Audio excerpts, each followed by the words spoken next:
A very warm welcome to all our listeners around the world. You're welcome to the TOKUNBO FERNANDEZ show, a show that promotes the true life stories of people making a big difference in various communities around the world. So if there's a product or initiative you wish to share, feel free to give us a call on 0788 280 9005. That number once again is 0788 280 9005. Or you can visit my international blog at www.tonyfernandez.co.uk. It's all about promoting the true life stories of people making a big difference around the world. And I can assure you we've got some amazing guests lined up this year. This is also wishing all our listeners around the world a happy new month in the month of February, hoping that all your dreams come through. And also, if you haven't already, also check out my latest book available on Amazon, which is The Good, the Bad, and the Naughty, collection of poetry on real life stories of people also making a difference around the world. This week on the TOKUNBO FERNANDEZ show, we're celebrating the city of Bradford in its bid to become the culture city in England come 2025 here in West Yorkshire. And for those of people, all our listeners around the world, who don't know much about Bradford or West Yorkshire, there's a lot to learn today. And it's a humbling pleasure to have on our show today the Bid Development Manager for the Bradford Culture 2025 campaign. He's also a director for the Bradford Civic Society and also chairs Bradford Business Improvement Initiatives. So it's a pleasure to meet for the very first time S.I. Cunningham. Welcome to the TOKUNBO FERNANDEZ show. How are you today? Very good, thank you, Tony. It's an absolute pleasure to be with you, and hello to everyone around the world as well. Fantastic. You're looking very relaxed. I forgot to also mention that you're also a councillor for Bolton. And before we go into Bradford, because I'm sure our listeners want to know more about Bradford around the world, but before we talk about Bradford, let's talk a bit about yourself, the things you're most passionate about in life, and what also makes you passionate about the city of Bradford. Yeah, so I mean, it's a fantastic city and one I'm very proud to come from. I think in many ways, Bradford is a very misunderstood city.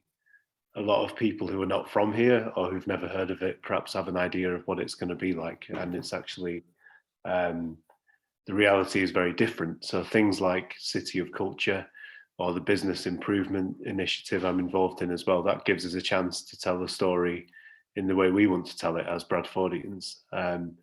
So that's a huge motivator for me. And growing up in a city like Bradford, which is a very diverse place, you know, you'll grow up with people from all around the world, and that makes it such a rich environment, and an environment in which creativity can thrive as well. So as well as my work with the Bradford bid and, you know, being a councillor, I also come from a creative background. So I've worked as a journalist and a writer.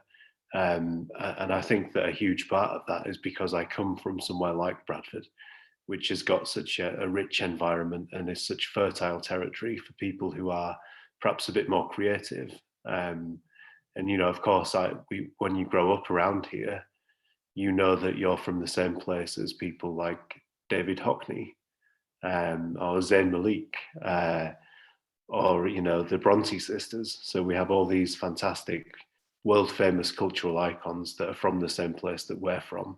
And it's hugely inspirational. Having so much history, having so much writers, having so much architecture and culture, and having also a very unassuming stance sometimes to the outside world. Don't you think sometimes it makes it very unique as a city compared to the rest of the country? It does. It really does. And you know what? I love that you've used the word unassuming there. It's not a word that would naturally come to mind for me, but I think actually that really sums it up very well because, you know, really, people are quite surprised, I think, that Bradford has a quiet confidence to it.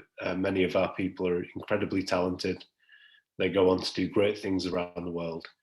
But they don't perhaps make as much of a song and dance about it as some of the other great world cities out there. So there is an unassuming nature to the city and to people from Bradford. And perhaps it's because of our industrial heritage, because, you know, we're a city of workers and grafters and people who tend to just get on with the job and don't make too much of a fuss about it. But because of that, you know, we have a very gentle, I would say, warmth and a sense of humour. And as you say as well, you know, unique character that we now have a great opportunity to share with the rest of the world through our City of Culture bid. Now, you're the bid development manager for the Bradford Culture Bid 2025. Talk us through what the campaign has been like so far and what are the great moments? It's been exhilarating, really, to be part of this campaign for Bradford. I'm just one person in a much bigger team.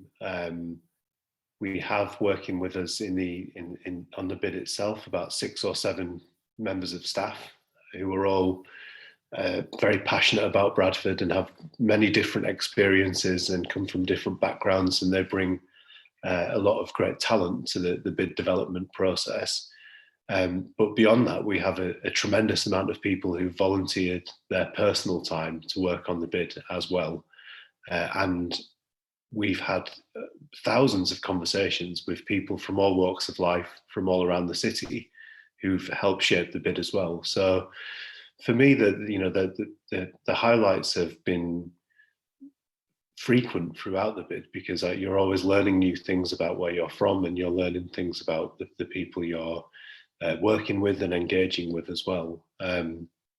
Just to touch upon the process a little bit, we've been talking about doing this in Bradford for some years now, probably about 3 years. So, you know, we've got a huge amount of work that's gone into putting this bid forward and to getting us where we are today. But I think, you know, this week's been a real milestone, because that's when we've sent our full bid to the government, and really I think it's given people an opportunity to take stock and to have a think about all the great ambitious things that have gone into the bid. And you'll see as well, you know, those who choose to go and have a look at what we've done this week will see a fantastic photograph that's been used to signal that this delivery of the bid to the government, and it shows some of the young people from around the district, incredibly talented young people who've helped us write this bid. And I think the picture really sums up the spirit of the bid, the energy, the diversity, and the great youth that we're very proud of in the city as well. So I would encourage people to go and have a look at that if they get a chance. Why would you say it's important for Bradford to become the city of culture in 2025? Well, that's a really good question. There's many reasons why Bradford should be the UK city of culture. We, as I think we've already touched upon, we've got a tremendous amount to be proud of already. We're already a centre for culture, so we know that people come from all around the world to enjoy many different kinds of culture in Bradford, and that's some of the more obvious things, whether it's visiting some of those attractions, or whether it's doing things at a more grassroots community level that people can only do in Bradford. There's already a great amount going on here. So for that reason, it makes perfect sense for us to be the UK city of culture, because we get to share some of that with the rest of the world. But I think another really important reason is that we really need something like this in Bradford to harness some of that potential from our different communities.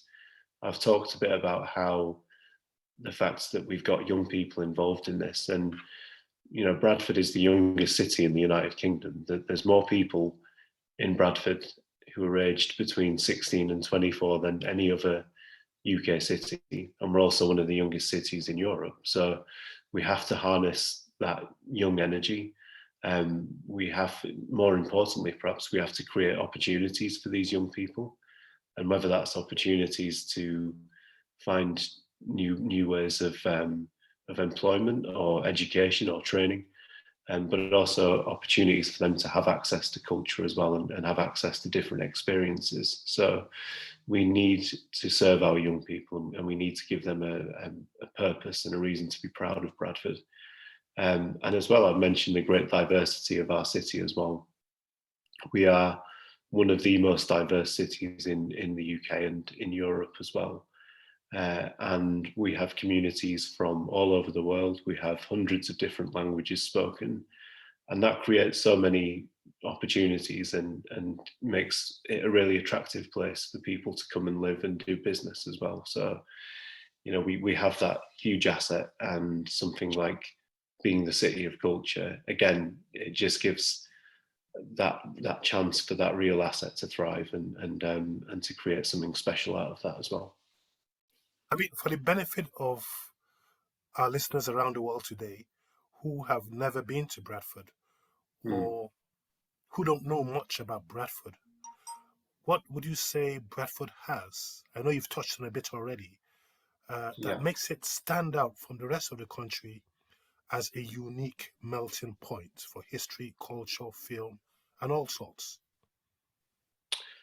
Well, I wouldn't know where to begin, to be honest with you. There's so much. I mean, as I've mentioned before, we are an industrial city. We're a very proud city of workers, and that's given us a very interesting urban landscape. I think very grand architecture, as I think you've mentioned previously, very grand Victorian architecture, and there's lots of hints as well about the fact that Bradford is a world city and a merchant city. So we've got districts like, there's an area called Little Germany, which was built by German migrants hundreds of years ago, and that just gives you a sort of flavour of what it must have been like as a trading city. It's got a very evocative landscape, I would say. There's lots of grand old mills that have fallen into disrepair, but you know, creates a very unique environment, and something that I think people find very interesting. But also as well, many people are surprised by the fact that 2/3 of Bradford is green space and outdoor space, and whether that's the huge moors that loom above the city, or whether that's some of our parks as well. I think that's another thing that people are very impressed about when they come to Bradford. Um, in terms of the cultural assets, we've got 2 UNESCO designations. So the United Nations has deemed the village of Saltaire, which is in Bradford, to be of global significance because of its architecture and the story that it tells about the Industrial Revolution. And then we've also been designated as a UNESCO City of Film as well. So we're a very important centre for filmmaking and creativity. And actually, it was one of the reasons why Channel 4 decided to set up in the region recently, because they saw the huge potential of Bradford as a creative place. So lots to be proud of. You know, great cultural institutions as well, from things like the Alhambra Theatre to the Bronte Museum up in Haworth, and then also great cultural destinations like Leeds Road coming up out of the city, which is somewhere where you can get fantastic food and have a great experience, and really experience something that you wouldn't find in any other UK city. So what I would say is, you know, you just have to come here, really. You have to experience it for yourself, to understand what it is that makes it such a special place. And it is a very, very special place. I mean, you're also the chairman of the Bradford Civic Society. You're also the director of the Bradford Business Improvement Initiatives. Can we talk about some of those initiatives and your role in those initiatives?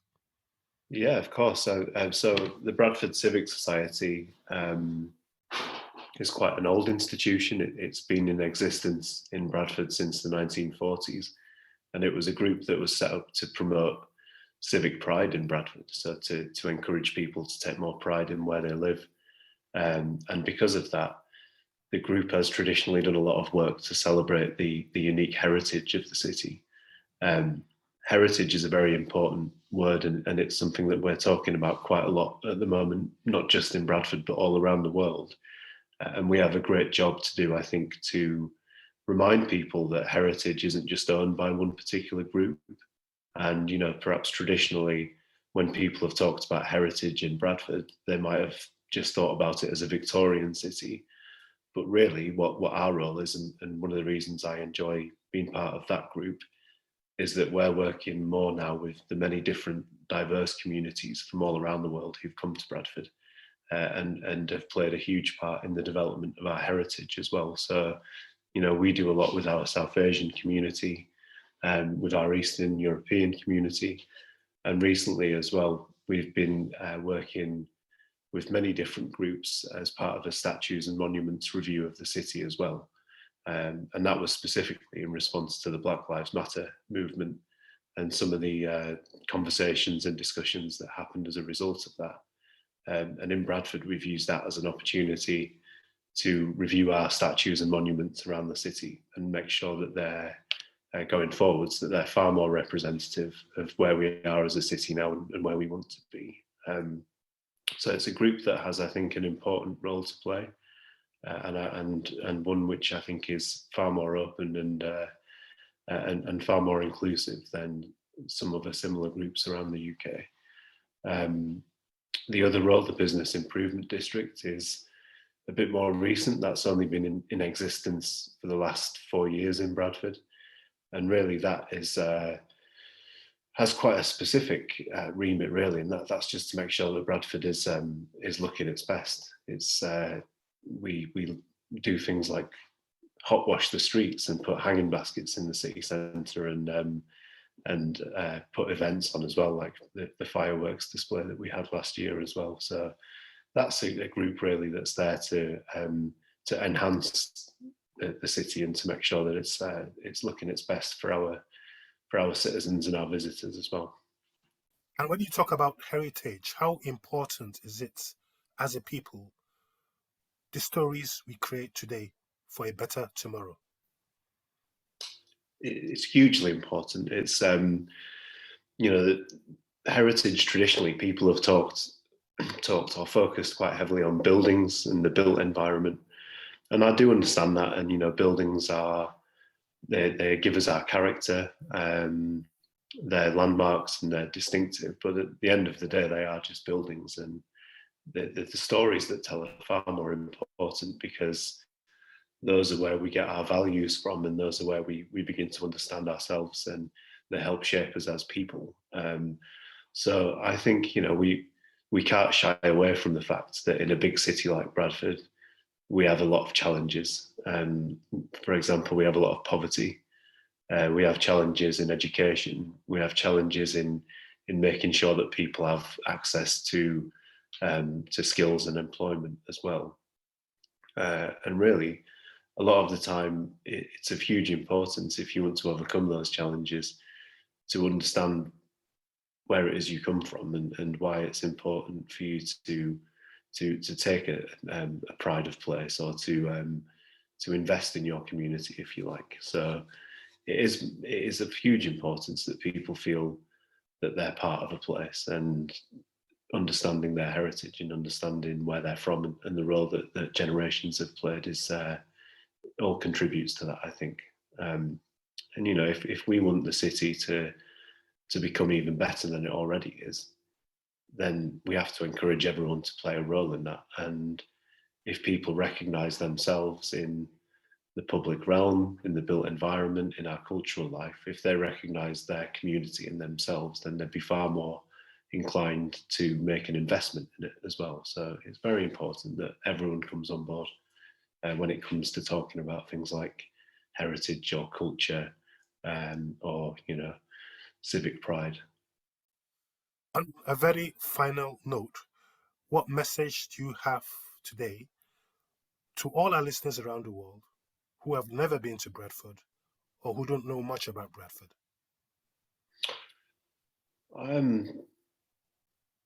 I would say have a look at us. come and, if you can't come here, then have a look at what people say about us online, and scratch the surface a little bit and look underneath. And I think yesterday in particular, so I should say that I'm not sure when people may be listening to this, but it was the start of February when we submitted our bid to the government, and that's when there was an awful lot of people talking about what it is that's so special about Bradford to them. So you'll see a lot of that evidence online around the same time that the bid's gone in, and I would ask people to just have a look at that, spend a few minutes and understand where it is we're coming from and where we're going. And of course, I would encourage everyone to come here, whether we're the City of Culture or not. We have a fantastic, welcoming atmosphere in Bradford, and it would be wonderful to welcome as many new people as possible. My message to people, if you're from the city or if you know it well, is to spread the word about our City of Culture bid, and to tell everyone what we're doing, and to support us, and to be vocal, and to be passionate, and to be our strongest advocates. It's so nice to have you today, and I'm sure our listeners around the world will get to know more of the positive and success stories of Bradford in time to come. Thank you for taking the time, and we will surely catch up soon.